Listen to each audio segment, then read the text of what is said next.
where would you like to start? Where I was born. And that was where? Ripley. Ripley.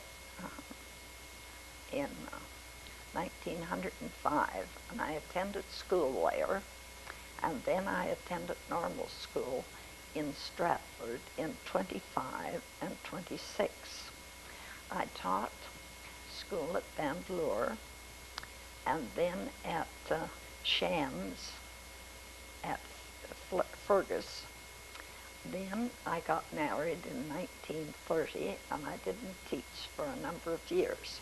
And then I started in at Richardson School, and I taught there for 3 years. Now, where's Richardson School? And at just north of Markdale in Euphrasia and Holland Townships. It's there. Right out in the country, though? Yes, they're all country. Then I came down to Cheeseville. Now that's just 1.25 miles out of Markdale. It really isn't Cheeseville. There isn't anything there anymore. Just a school. Yes. But, one of the pupils that I taught at Cheeseville is principal in Markdale Public School now. And his name? Willard Foster. You must have taught him well, Ethel. And then I moved to Orange Valley. I taught there for a number of years. And then I moved to Spring Hill. It's just south of Flesherton on number 10 highway. Then I came back and I taught in Stone School. It's just outside of Ceylon. And then the last school I taught in was Ceylon. Right on top of the hill there? Yes, in 1965 I quit teaching.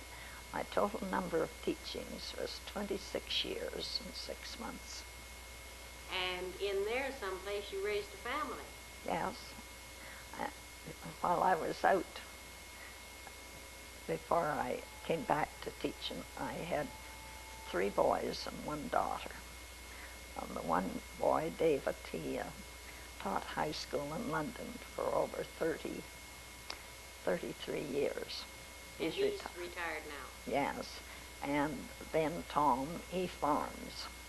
My daughter Jean is living in Markdale, and her husband runs the Ford implement shops, implement on number 10 highway. And the youngest son is in Barrie, and he could retire from the Bell telephone, but he put 3 girls through for their BA, and now he has twin boys, and they're just 18, and they're in their last year in high school, and he has to keep working at the Bell telephone till he gets them. Gets them educated. Uh-huh. So your whole family is very interested in education. Yes. Why they were interested in education is the first year, our oldest son, Dave, went to high school. He took it in Markdale, and we decided then we couldn't pay his board in Markdale and live on a farm. So we sold our farm at Vandalore and moved to Highway 10 at Flesherton, where the boys could all walk to school and the girl and the daughter. Is that the house that you lived in last in Flesherton?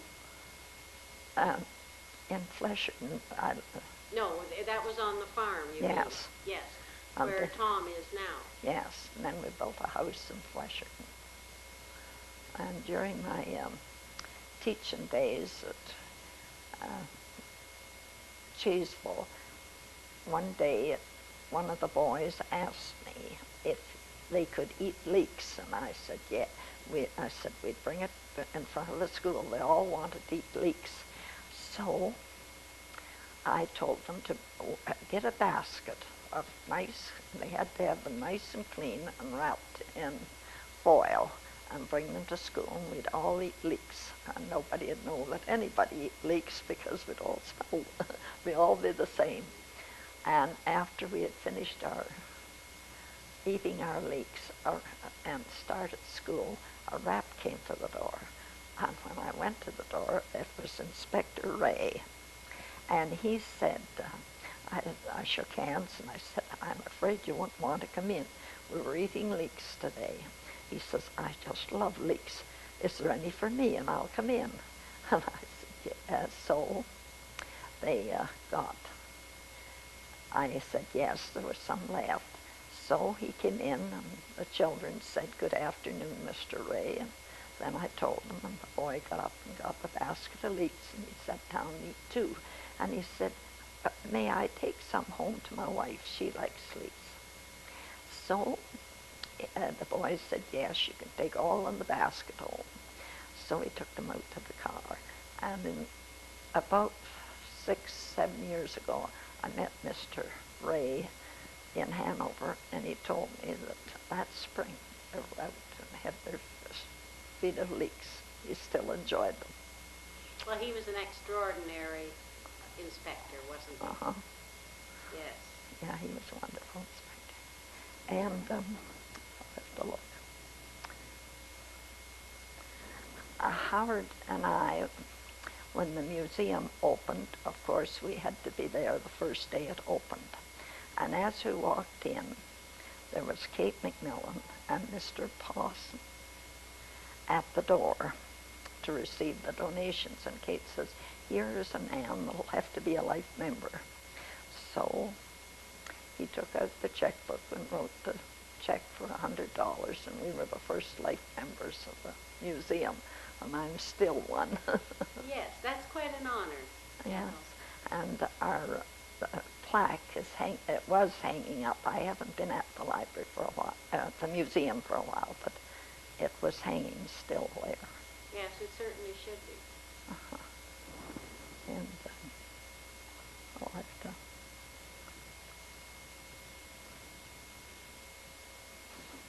I think that's about all. Do you have some more stories about going to school? No. About teaching school? No, I don't think. No. And living in Flesherton, living on the farm? Oh, living in Flesherton, we always took such a kick out of Halloween. We had about 150 children call. We always had to get between $40 and $50 worth of candy, and they would come in, and they would come. The houses were quite close there, and they'd start at the Bell telephone and go right to Bob Elliott's and down that street to the doctor's.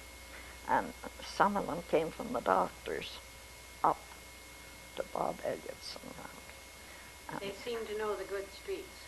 Well, the houses were close, I think that's why. And then they would go from our place over to the senior citizens, to the seniors, the apartments. Ethel, after you left your home in Flesherton, you moved into the senior citizens for a while. I just stayed there about 6 months. And that was enough. Yes. And now you're in Grey Owen Lodge. Yeah, I'm in Grey Highlands Lodge, and I enjoy every minute of it. Tell us some of the things you do in here. You lead quite a busy life. Well, on every Wednesday afternoon, we have a minister. We have 14 different ministers come here. We have a minister call. We had a lovely Halloween party. We had a lot of fun, and on that Halloween party, the Miss Pauline Johnson brought her school, her room from Markdale to grade 2 to sing to us and stuff. And I took a kick out of Pauline Johnson and called her over. She says, yes, I know what you are going to say. Yes. I taught your mother. You taught her mother. Is there anybody in here, there's nobody in here that you taught? Oh, no. No. Are there parents of pupils you taught in here? That's strange, because you've taught a lot of people. I've had a good time. Yes. Well, some of the people you taught first certainly are growing up now, or adults, aren't they? Ken Teeter's one. Ken Teeter. Ken Teeter was my first entrance class. He and John Bowles. John Bowles passed away, but Ken is still living. He certainly is, yes. And Carmen Sewell was another one. And they're getting up in years. They're not any sprier than you are, though, Ethel. Oh, I think so. Oh, no. Ken Teeter. I still carry my cane. Yes. And Mrs. McCutcheon. Do you know Beatrice McCutcheon? Yes. Well, she lives over here, you know. And the other day when I was getting out of the car, she says, you can get out of the car pretty good. I said, I went a little slow. Well, a little slower than you used to be. Well, it's this knee that I had to operate on. Yes. And what are some of the other things you do in here? Oh, we always get our fingernails painted. I know, and your hair done. Oh, yes. We got our hair done. Everything. And you work on crafts for your Christmas bazaar. Yes, and it's to be the 24th of November. That's always a big affair in Markdale. Mm-hmm. And you have lots of company. Yes. Yes, quite a bit. And you're still able to get out and about. Yes. I have to get my galoshes home from Jean's. She took them home, you know, and there was Gillespie, and they're still over there. But she said she'd bring them over some of these days. She's a great help to you. Mm-hmm. So is Tom. Yes. Dave is coming up from London. He said he thought he'd come this week, but I think he'll be next week.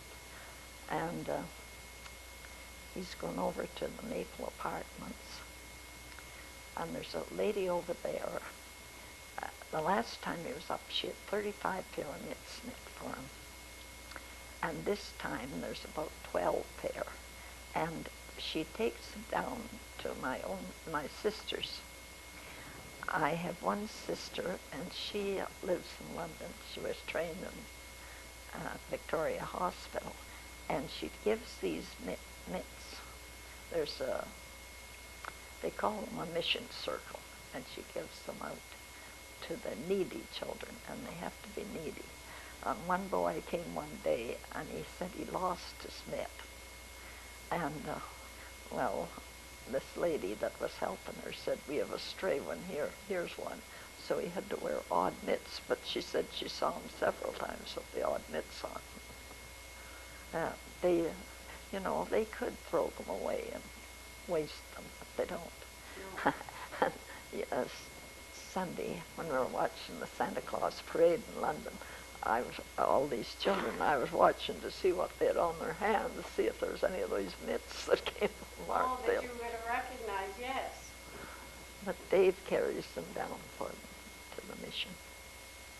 But isn't she a wonderful woman? She's almost 90, knitting all those mitts. She's one of those good knitters. Uh-huh. Probably very fast. Like your mother. Yes, she was. Oh, she was a whale. Now, you don't do any knitting now, Ethel? No, not with these. No. And another thing, I'll tell you the story about your mother. Your mother would say, she'd phone me, and she'd say, there's going to be a wedding over here. I want you to come over. And we'd sit at her front window and watch the people come in and out. For the wedding. And the nurse that's here, Mrs. Leopard, she and her husband, they had a double wedding. There was two, I can't just tell how they were related. There was a brother and a sister married to a sister and brother. And they were married in St. John's Church. And we watched the wedding come out. That was the Mr. and Mrs. Leopard were married? Uh-huh. And the Mr. and Mrs. Lyons.